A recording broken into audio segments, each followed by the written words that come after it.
खबर ऊना से है, जहां मुख्यमंत्री सुखविंदर सिंह सुक्खू ने ऊना की कोटलैहड़ विधानसभा में करोड़ों की विकास योजनाओं की आधारशिला रखी। इस दौरान मीडिया से बातचीत में उन्होंने पंजाब द्वारा टोल टैक्स बढ़ाने की तैयारी पर प्रतिक्रिया दी। सुक्खू ने कहा कि हिमाचल प्रदेश ने कोई भी टोल टैक्स बढ़ाया नहीं है। उन्होंने बताया कि राज्य में लागू टोल टैक्स पर्यावरण और बैरियर नीलामी के आधार पर लगाया गया है और ये पिछले 30 वर्षों से लागू है। मुख्यमंत्री ने कहा कि इस तरह की बातों से अपनी भाईचारे और मिठास कम नहीं होनी चाहिए।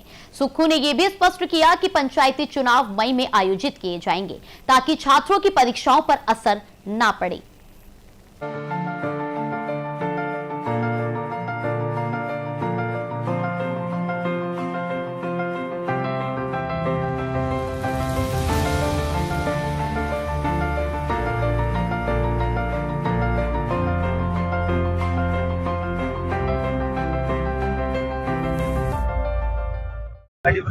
अभी समय पर ही पंचायत चुनाव हो रहे हैं। पिछले जो पंचायत चुनाव होते थे वो पूरे प्रदेश में एक समय पर नहीं होते थे। किन्नौर, लाहौल स्पीति और पांगी बिहारा में चुनाव मई में होते थे। तो एक तरफ तो देश के प्रधानमंत्री ये कहते हैं कि वन नेशन वन इलेक्शन होना चाहिए। जब हम पूरे हिमाचल प्रदेश में चुनाव हम एक समय पर करवा रहे हैं तो नेता प्रतिपक्ष इस बात का व्याख्यान कर रहे हैं। नेता प्रतिपक्ष इस बात का व्याख्यान इसलिए नहीं कर रहे हैं क्योंकि वो अपने गुट को मजबूत करने के लिए इस बात का व्याख्यान कर रहे हैं।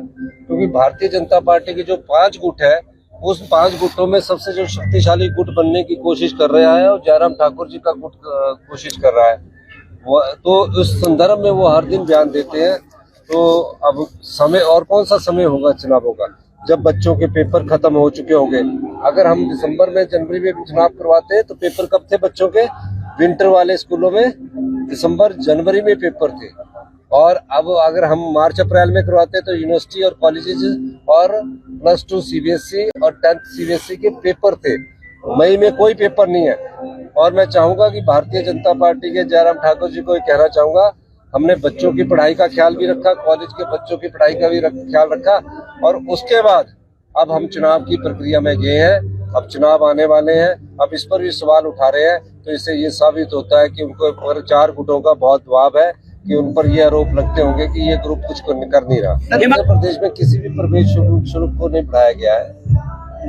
जो भी हिमाचल में एनवायरमेंट के माध्यम से हम शुल्क लगाते हैं, उसके टेंडरों की ऑक्शन होती है, टोल के टेंडरों की ऑक्शन होती है। उस टोल के टेंडरों की जो कीमत आती है उसके आधार पर जो रेट फिक्स किए जाते हैं, उसके आधार पर हमने जो टोल होता है वो कलेक्ट किया जाता है। दूसरी बात मैं एक और बताना चाहूँगा कि वहाँ के फाइनेंस मिनिस्टर विधानसभा के सभा पटल पर बात कर रहे थे कि हिमाचल में पे नहीं मिल रही, हिमाचल में पेंशन नहीं मिल रही, हिमाचल में हम पंजाब पर टैक्स लगाएगा। पंजाब के लोगों को हम कोई टैक्स नहीं लगा रहे, पंजाब के लोग हमारे भाई है। जो भी हिमाचल प्रदेश में हिंदुस्तान का कोई नागरिक आता है, अभी से नहीं लगाए, ये पिछले 30 वर्षों से लगा हुआ है। हमने कोई टैक्स एक्स्ट्रा नहीं लगाया। 30 वर्षों से टोल की नीलामी होती है। तो इस प्रकार की बात करना आपसी भाईचारे में प्यार और मिठास को कम करना होता है। हमारे कानून के तहत प्रावधान है और हम कानून का पालन करते हैं, संविधान के अनुसार जो कानून मिला है।